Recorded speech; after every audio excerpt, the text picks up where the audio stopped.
Onivia, League of Legends highlights. See what he did there. Is Leota. Her name is Powder, though, by the way. Oh, yeah, sorry. Yeah. Spoilers for Arcane. Oh, sorry. Sorry. For those of you who haven't watched episode 1 of Arcane, my bad. Waiting for the moment. Kana can, of course, try to engage with the body slam. Look for that play. The attack already going in. There's the flash body slam, as easy as you would like. First blood going to be handed over to Dread. Once again, Dread takes a triple here. Doesn't have 6 yet. Uh-oh. Zeus is in a lot of trouble. He does not have flash. Nagu is there for the execute. Dread picks up a second kill. This is a spot here where Kana's on the flank, looking for it. Hex flash for Keria. He's trying to frontline, looking for an engage here. He's going to find Kana in the front. They burst him 100-0, and the knockup comes in, but it's taken by the Poppy of all of them. And in the front line, Keria going to soak up a bunch more of that damage. T1, you already got the objective. Nongshim looking for a little bit more. So you can see Effort maybe thinking about a follow-up hook, but again, this is a Poppy. The smite is going to come down, and another charm is going to land. Faker just getting it down as Dread goes in, and maybe a little bit of frustration. He merely takes out Zeus, but not quite going to have... Oh, he's actually going to kill Faker. I take that totally back. Look at Ghost health here. Wants to play on Aguma. He wants it Oh. so bad, but he's not going to get it. Ooh. Seems like he got a whiff of what might happen. Ana is here, does not have cast, but does have flash. Yeah, he's dead. Body slam. No flash. That's a free kill for Kana. It's just so much greed in this. She did not want to use it, finally will. It just barely is going to get out of dodge. I mean, he was really cutting it close on that one. So, at the end of the day, T1 will get an extra charge here, it looks like, but they don't get a kill. They get a flash. Well, you say that, but Owner's right here over the wall. He's got his Hex Flash, gets on in there. Effort? In goes Effort. He's just going to throw his stopwatch away, maybe even his life at the end of it all. Yeah, the damage is there. That's another kill. As BDD, he's making his way in. You can tell he is just salivating at the idea of shuffling onto all 3 of them, but it is not going to happen. As Dread will avoid the charm here, so... Started off decently well for Nongshim, but now T1 are really having their cake and eating it too. Well, there's a charm. Yeah. Keria's got Dread, stuff. yeah, he has the kick. There it is, the execution, and the action never ends. Yeah, I've already 3 kills now over what we had last game, but so many of these exchanges, I mean, it just doesn't end. Owner, I mean, Dread is really fed right now. Like, he is taking names. You cannot fight into him, and Gumayusi's like, here, have me too. Yeah. Goes on in, and Nongshim are absolutely... I want to make an analytical point, I'm like, please wait a second. Make sure there's not an insane fight. The Rift Herald's available. Oh, Steven, what do you found is? Keria's over the wall. He's going to miss that one, but Owner does not miss. Into the wall, there's a steadfast presence, and Dread is not getting out this time, and guess who gets the kill and the shutdown? It's Gumayusi on Jinx. And he's the one on T1's side who's holding all the coin. We're not done yet. There we go. Nice dredge line, but Faker already got the damage done, right? He got the pick, and he will be taken out. But T1, they got that front line. They get the engage. BDD not able to shuffle anything, and Guba is just going wild. We're flashing under the turret, and they're going to take down everybody except BDD. I'm not entirely sure how much shutdown. You're already feeling pretty good as T1 here against a Nongshim that's kind of sitting back and trying to farm up the other parts of this. It's all about the engage here for Nongshim now. This is a rough spot for them. I mean, it's the same position, right? Right over this wall. Nongshim do not have vision over the wall. They knew they were there, and Faker and Keria together, their powers combined. I mean, we've seen it so many times here for T1. They make it happen. Really nicely done. They get this Rift Herald as well. And Kana, but you always have to be aware of where Faker is. If you don't have vision, you can't be that far up. Kana, he's trying to make this play happen because he has a lot of help from behind. Keria just going to flash out of that one, but that's a kill into Ghost, who is quietly 3-1. Got a little bit caught in the last fight, but that is forgivable. Faker. As up here on the top side, that's just going to be Kana going down. Keria and Faker again, the two of them, I mean, it's like We're looking for an inhibitor. Tic-tac-toe. We're looking for an inhibitor pre-20 minutes here. Now, on the other side of things, Nongshim are looking for the same, but they're not going to be able to win this trade. They're not even going to be able to get that inhibitor turret. Yeah. Well, they have a big wave here, but T1 can risk miles ahead of every other Ahri we've seen so far here in the LCK because his team is playing around him and they're looking for picks over and over again. Guma has to flash. But what happens next? Yeah, they will be baited into a rough spot. The cleanse is there, but you only get one cleanse as the damage finally comes through, and Ahri is so good at following up onto these engages.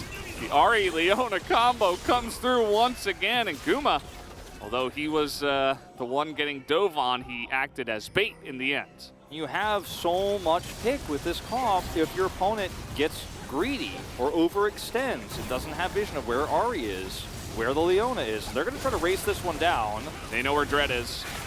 So Carry just going to go over the wall. He's just tracking Dread around as the Q tries to go in, and see you later, Mr. Lee Sin. So the Baron will go the way of T1, but Carry has to give his life for this one. Doesn't look like Nongshim will be able to follow up. They do want to do a little bit of a split push, as they want Zeus to do the majority of the poking, as another big Poppy ultimate comes in, and they're going to isolate Kana.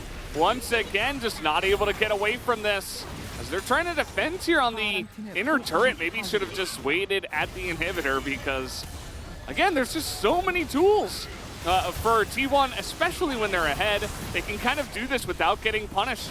You know, just throw out ability after ability. BDD, no flash now. Yeah, they still have the Spirit Rush here on Faker. He's able to get into that back line, and there is the damage, but is popped away by the Tristana. Used his third charge, but the Zeus damage is a little bit too much. Dread is desperately trying to fight back here, but the Jinx still living. It's BDD versus Guma right now, essentially, in terms of big sustained damage, but Guma is out of mana.